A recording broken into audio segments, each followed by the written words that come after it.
बिस्मिल्लाहिर्रहमानिर्रहीम। Dear students, अस्सलाम वालेकुम। जैसे कि PSY 632 की असाइनमेंट ओपन हुई है और ड्यू डेट इसकी 7 नवंबर 2025 है। लेसन नंबर 6 से ये असाइनमेंट लेगी और लेसन का नाम है ethical and legal issues in counselling.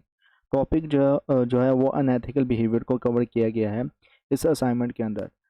तो अगर आपके हैंडआउट्स को देखा जाए तो मैंने हैंडआउट्स को अच्छे से डीपली देखा है और सिर्फ ये आपको हिंट हिंट दी गई है। हिंट क्या दी गई है कि हर एक जो सिनेरियो है इसी में से ये चार में से कहीं ना कहीं से बिलोंग रखता है। तो आपने अच्छे से जो है वो आइडेंटिफिकेशंस करनी है और जस्टिफाई करना है टू क्लियर ब्रीफली पॉइंट के साथ, और आपका एक जो पॉइंट होगा वो 1 से 3 सेंटेंस पर मुश्तमिल हो, और जो भी आप आइडेंटिफिकेशन सिनेरियो के लिए चूज़ करेंगे वो फिट बैठती हो।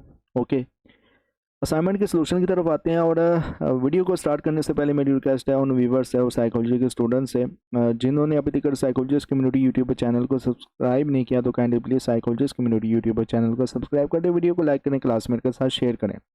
पता यह है कि अगर आप इस सोल्यूशन को डाउनलोड करना चाहते हैं, इसके लिए सबसे पहले आपने साइकोलॉजिस्ट कम्युनिटी वेबसाइट विज़िट कर लेनी है। साइकोलॉजिस्ट कम्युनिटी वेबसाइट को विज़िट करने का तरीक़ेकार बहुत ही सिंपल सा है। आपने जस्ट जो है ना वो स्टूडेंट अपना क्रोम ब्राउज़र ओपन करना है। क्रोम ब्राउज़र ओपन करने के बाद आपने टाइप कर लेना है psychologist community .org। Chrome browser पे ये टाइप करके सर्च कर लेना है, पेज हो जाएगा ओपन, इस तरह आपको स्क्रीन पे शो होगा। फर्दर ये है कि मोबाइल पे आपको जो है वो कुछ इस तरह से शो होगा। ठीक है, ये मोबाइल पे आपको इस तरह से शो होगा। यहाँ पे ठहर जाए, ये थोड़ा सा लैपटॉप हैंग हो रहा है। ओके, या मोबाइल पे इस तरह से शो होगा। आपने जस्ट इन 3 लाइंस पे क्लिक करना है और यहाँ से PCH पेज पे मतलब कि बटन पे क्लिक कर लेना है। ठीक है, और जैसे ही PCH बटन प्रेस कर लेंगे आपको शो हो जाएगा साइकोलॉजिस्ट कम्युनिटी हब का पेज। इस पेज के अंदर बहुत ज़्यादा अच्छे अच्छे फीचर्स हैं आप स्टूडेंट्स के लिए। अगर आप स्टूडेंट डाउनलोड करना चाहते हैं पास्ट पेपर, तो वो भी आपको इस कोर्स के अवेलेबल हो जाएंगे इसी पेज के अंदर। अगर आप ऑनलाइन क्विज़ की प्रिपरेशन करना चाहते हैं तो इसी पेज के अंदर आप कर सकते हैं। अगर आप जो है वो क्विज़ नंबर 1 और क्विज़ नंबर 2 डाउनलोड करना चाहते हैं तो इसी पेज के अंदर से ही डाउनलोड कर सकते हैं।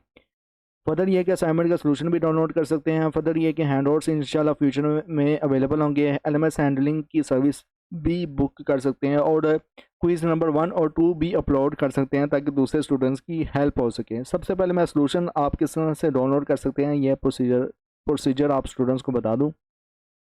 अच्छा, अब ये पेज तो ओपन हो चुका हुआ है लोडिंग के बाद। उसके बाद आपने जाना है start view exam preparation button पे क्लिक करना है। ओके, जैसे मैंने क्लिक किया बटन हो जाएगा ओपन। ओपन हो जाने के बाद मतलब कि अब थोड़ा सा मेरा लैपटॉप हैंग हो रहा है और थोड़ा सा लैंग हो रहा है, लैग हो रहा है। अच्छा, आपने इस बटन को प्रेस कर लिया। इसके बाद आपको शो होगा view mid term exam preparation button, इसको आपने प्रेस कर लेना है। इसके बाद आपने जो है वो असाइनमेंट जो है PSY 632 की ओपन हुई है, तो यहाँ पे हमने बटन फाइंड आउट करना है। बहुत ज़्यादा बटन है तो ज़ाहिर सी बात है कि मैं अगर एक एक बटन को देखने लग गया तो मुझे टाइम लगना है, इसलिए डायरेक्ट मैं सर्च बार पे जो है वो प्रेस करूँगा PSY 632 ताकि बटन शो हो जाए। ये बटन शो हो गया, इस पर मैं क्लिक करूँगा और यहाँ पे जैसे कि अगर आप ऑनलाइन क्विज़ की प्रिपरेशन करना चाहते हैं तो स्टार्ट क्विज़ बटन को प्रेस कर लें। अगर आप क्विज़ फाइल डाउनलोड करना चाहते हैं तो डाउनलोड ऑल क्विज़ PDF कर लें। अगर आप जो है वो इस कोर्स की जो लेटेस्ट फाइल अगर आपने बनाई है तो यहाँ स्क्रीनशॉट लिए हैं तो अपलोड कोर्स फाइल पर क्लिक करके हम तक डाटा पहुँचा दें तो हम ऑनलाइन जो है वो डाटा अपलोड कर देंगे। अब असाइनमेंट का जो सलूशन है ये देखें, असाइनमेंट रिसोर्सेज का जो है वो नीचे जो 2 बटन शो हो रहे हैं इनको प्रेस करने से आप डाउनलोड कर सकते हैं। अगर आप PDF की फॉर्म में फ़ाइल डाउनलोड करना चाहते हैं तो download assignment PDF button press कर लें। अगर आप डॉक की फॉर्म में ये फ़ाइल डाउनलोड करना चाहते हैं सॉल्यूशन की वर्ड की फॉर्म में तो इस बटन को प्रेस कर लें। अगर आप व्हाट्सएप ग्रुप ज्वाइन करना चाहते हैं तो इस बटन को प्रेस कर लें। आप इजीली जो है वो व्हाट्सएप ग्रुप ज्वाइन कर सकते हैं इस कोर्स का जो कि साइकोलॉजिस्ट कम्युनिटी ने बनाया है। सिनेरियो के सॉल्यूशंस की तरफ आने से पहले मैं आपको पास पेपर आप किस तरह से निकाल सकते हैं इस कोर्स के, तो इस ये प्रोसीजर बता दूं। बैक टू कोर्सेज में जाऊंगा, ओके, और उसके बाद तो बैक टू क्विज टाइप पे जाऊंगा। थोड़ा सा लैपटॉप बहुत ही हैंग हो रहा है। बैक टू होम पे जाऊंगा, बैक टू होम के बाद फिर यहाँ पे व्यू पास पेपर्स लाइब्रेरी बटन को प्रेस करूँगा। जैसे कि मैंने PSY 632 का जो है वो पेपर निकालना है, SS पेपर्स बटन पे क्लिक करूँगा। मिड टर्म का पेपर निकालना है, SS मिड टर्म पेपर्स पे क्लिक करूँगा और यहाँ पे कोर्स कोड टाइप करूँगा और इस पर बटन को फाइंड आउट करने के बाद मैंने बटन पे क्लिक किया है और यहाँ पे जो रिसेंटली जितने भी अगर किसी पेपर्स अपलोडेड होंगे वो यहाँ पे शो हो जाएंगे। जैसे मैं डेट सेलेक्ट करूँगा और सर्च बाय ईयर डेट कर दूँगा तो पेपर जो है वो शो हो जाएगा। अगर मैं चाहता हूँ कि 2000, ये देखें कि कितने पेपर शो होने हैं, paper 1, paper 2, paper 3, paper 4, paper 7, 7 paper ही शो हैं। ये भी मैंने ही डाटा अपलोड किया है व्हाट्सएप से उठाकर। फर्दर ये है कि अगर मैं चाहता हूँ कि 2025 को जितने भी पेपर हुए थे वो सारे के सारे शो हो जाए, तो फिर सर्च बाय जो है वो ईयर जो है ना, वो ईयर टाइप करने से जो है वो डाटा शो हो जाएगा। ठीक है, सर्च बाय ईयर। तो अभी देख सकते हैं कि सारे पेपर शो हो गए। अगर इन पेपर्स को डाउनलोड करना चाहते हैं आप स्टूडेंट्स, तो डाउनलोड ऑल PDF मतलब कि डाउनलोड ऑल पे क्लिक कर दें तो जितने भी पेपर्स हैं वो PDF में डाउनलोड हो जाएंगे। ओके, अब जैसे कि ये सारा तरीक़ेकार प्रोसीजर बता दिया है। पेपर, अगर आप पेपर अपलोड करना चाहते हैं जब आप अटैम्प्ट करके आएंगे तो अपलोड पेपर्स बटन पर क्लिक करें, upload mid term papers button पर क्लिक करें, सर्च बार में टाइप करें कोर्स कोड, उसके बाद जस्ट आपने पेपर टाइप कर लेना है। पेपर टाइप करने के बाद ठीक है, सबमिट पेपर बटन पे क्लिक कर लेना है। ठीक है, पेपर हो जाएगा अपलोड और लाइफ टाइम हेल्पफुल साबित होगा दूसरे स्टूडेंट्स के लिए, बच्चों के लिए। और ओके, तो मैंने असाइनमेंट किस तरह से डाउनलोड करनी है ये तरीक़ेकार बता दिया है। अगर आप view LMS handling service book करना चाहते हैं तो इस बटन को प्रेस कर लेना और फॉर्म फिलअप करके हम तक पहुंचा दे तो हम आपकी सर्विस जो है वो रिज़र्व कर लेंगे। ओके, अब आता हूँ सॉल्यूशन की तरफ। सॉल्यूशन में क्या बताया गया है, यहाँ क्या मैंने कुछ बताया है सॉल्यूशन में।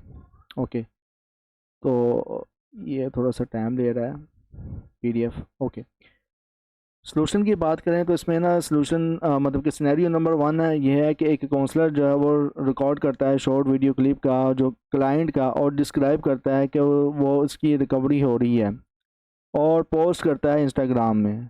अच्छा, ताकि अट्रैक्ट हो सके न्यू क्लाइंट। और ये जो क्लाइंट है वो फेस करता है ब्लर्ड, मतलब कि उसका जो क्लाइंट है ना मतलब कि आपका कोई क्लाइंट है, आपने उसकी वीडियो बनाई है कि रिकवरी की तरफ जा रहा है और आपने उसका फेस ब्लर कर दिया लेकिन इंस्टाग्राम में पोस्ट करने से पहले। तो लेकिन क्लाइंट जो है वो लोकेशन और डिटेल जो है वो इजीली आइडेंटिफाइबल है, मतलब क्लाइंट की जो डिटेल है, लोकेशन है, वो इजीली पहचानी जा सकती है उसके करीबी साथियों से या उसके नेबरहुड से।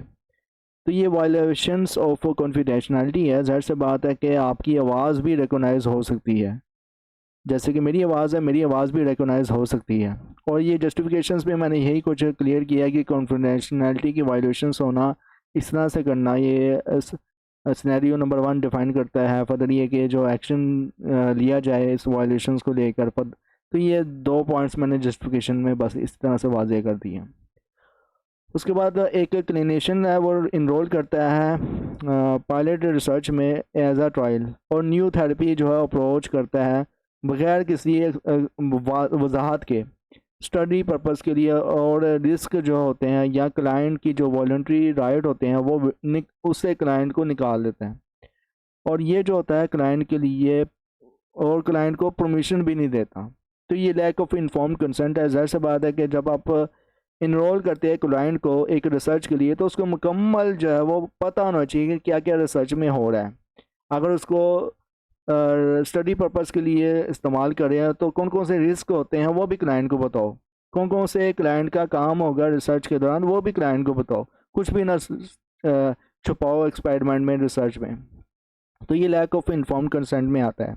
तो जस्टिफिकेशन भी मैंने ये बताया है कि जो क्लिनिशियन है उसने गलत किया है, ठीक है। तो जो भी वॉलंटरी अगर पार्टिसिपेट करता है कोई भी क्लाइंट, तो उसको मुकम्मल कंसेंट होना चाहिए, मुकम्मल जानकारी होनी चाहिए, उसको इन्फॉर्म करना चाहिए हर एक चीज़ को लेकर।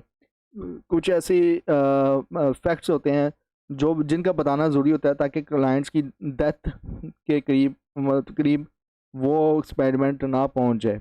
क्लाइंट को बस यही अवेयरनेस हो कि ये एक्सपेरिमेंट है, जस्ट एक्सपेरिमेंट की हद तक है, मेरी डेथ का इससे कोई लेना देना नहीं होगा, या मैं किसी मेंटल इलनेस का शिकार नहीं होगा। सिनेरियो नंबर जो 3 है, इसमें एक स्कूल काउंसलर स्टार्ट करता है डिलीवरी और इंटेंसिव ट्रॉमा फोकस्ड प्रोटोकॉल को, डिज़ाइन करता है कम्प्लेक्स PTSD मतलब कि पोस्ट ट्रॉमेटिक स्ट्रेस डिसऑर्डर, और केसेस जो है वो डिस्पाइट हैविंग हो रहे हैं और नो फॉर्मल ट्रेनिंग हो रही है और ना ही सुपरविजन हो रही है ट्रॉमा की थेरेपी में। तो जाहिर सी बात है कि इसने स्कूल काउंसलर ने ये बहुत ही गलत काम किया। ये एक्सीडिंग प्रोफेशनल कंपिटेंस है, स्कोप ऑफ प्रैक्टिस है। मतलब जाहिर सी बात है कि जब आप एक चीज़ के माहिर नहीं है तो आपकी जो है वो प्रोफेशनल कम्पिटेंसी नहीं है, आप अपनी प्रोफेशनल कम्पिटेंसी से बाहर निकल रहे हो। तो ये स्कोप ऑफ मतलब कि प्रैक्टिस की ज़रूरत है स्कूल काउंसलर को।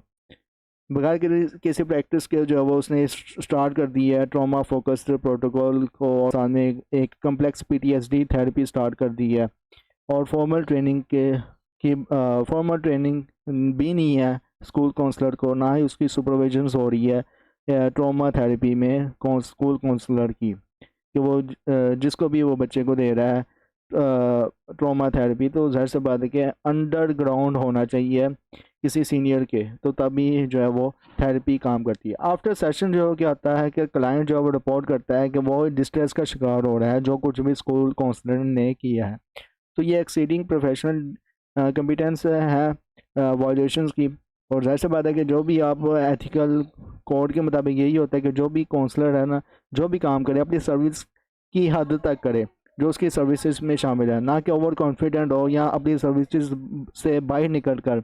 जैसे कि मैं इस्लामिक साइकोलॉजिस्ट और क्लिनिकल साइकोलॉजिस्ट हूँ और इसके अलावा कंसल्टेंट भी हूँ, तो मैं अगर मुझे कहीं कहते हैं चाइल्ड थेरेपी के कंसल्टेंट बन जाए, चाइल्ड के भी केसेस आते हैं लेकिन वो प्रोफेशनल्स की तरफ मेरा नहीं है रुझान, क्योंकि प्रोफेशनल के लिए ज़ाहिर सी बात है कि वो भी एक बच्चों के लिए 2 साल का डिप्लोमा होता है, मतलब कि चाइल्ड को ट्रीटमेंट के लिए, चाइल्ड को ट्रीट करने के लिए 2 साल का डिप्लोमा मुझे अलहदा से करना पड़ेगा, फिर मैं बच्चों का भी एक्सपर्ट कराऊँगा, ठीक है।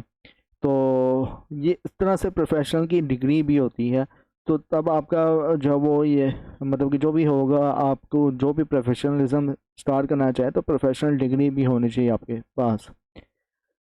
सिनेरियो नंबर जो 3 है उसमें एक थेरेपिस्ट रेफर करता है प्राइवेट ट्यूटोरिंग सेंटर्स को और रन करता है। सपोज मतलब कि एक थेरेपिस्ट है ना, क्लाइंट्स को ही रेफ़र करना शुरू कर देता है कि मेरा जो है वो प्राइवेट ट्यूटोरिंग सेंटर है, मैं चला रहा हूँ और रिसीव कर रहा हूँ रेफरल फ़ी खाली।